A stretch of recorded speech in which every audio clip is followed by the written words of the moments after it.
So today I'm taking you to Universal Studios Hollywood, where we're going to be checking out Super Nintendo World. We got our season passes, let's head in.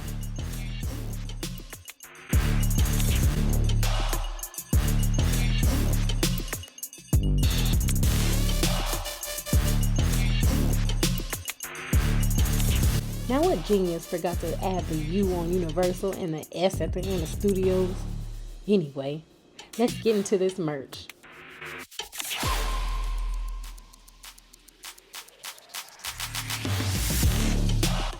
I was in Super Nintendo merch heaven.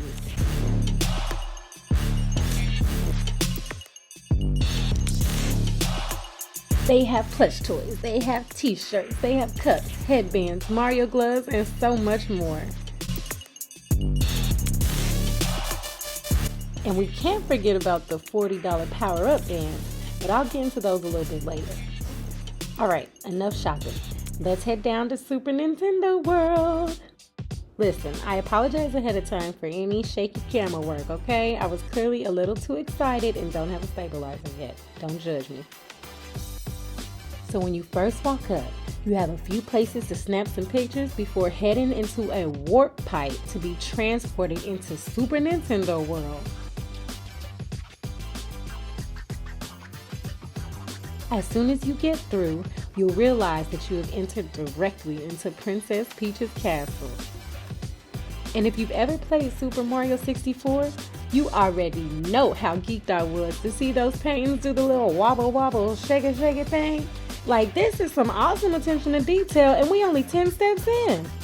Once you get through the castle, you instantly feel like you are Mario and have stepped into Super Nintendo World.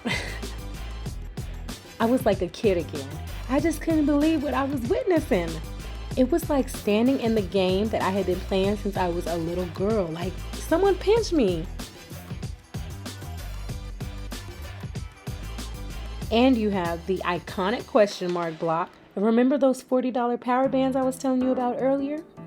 Well, if you purchase one, you now have an interactive and competitive way to experience Super Nintendo World.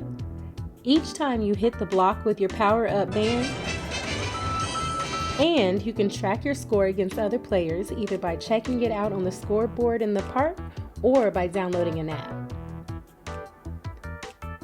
There's only one ride in Super Nintendo World. It's called Mario Kart Bowser's Challenge, which I heard was phenomenal. We didn't get on, unfortunately, due to the 200-minute wait time. Toadstool Cafe is the only restaurant in Super Mario World, serving up soups, salads, and burgers for about $9 to $17 average. The One Up Factory is another merch store.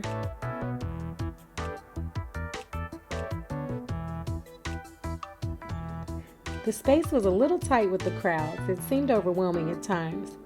There were long waits for the restaurant, the ride, the games, and the character meet and greets, even though we had a reservation time.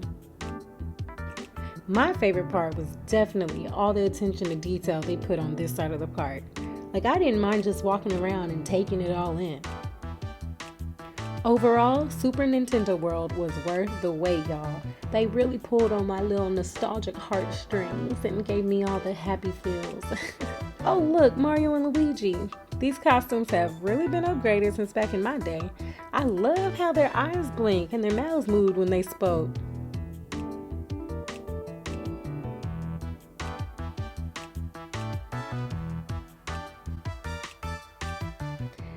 Thank you so much for watching. I hope you enjoyed. Let me know in the comments if you have ever been to Super Nintendo World or if you plan on going. I got my season pass. Like, let's make it a thing. You know, I'm down for a good time anytime. All right, see you on the next one.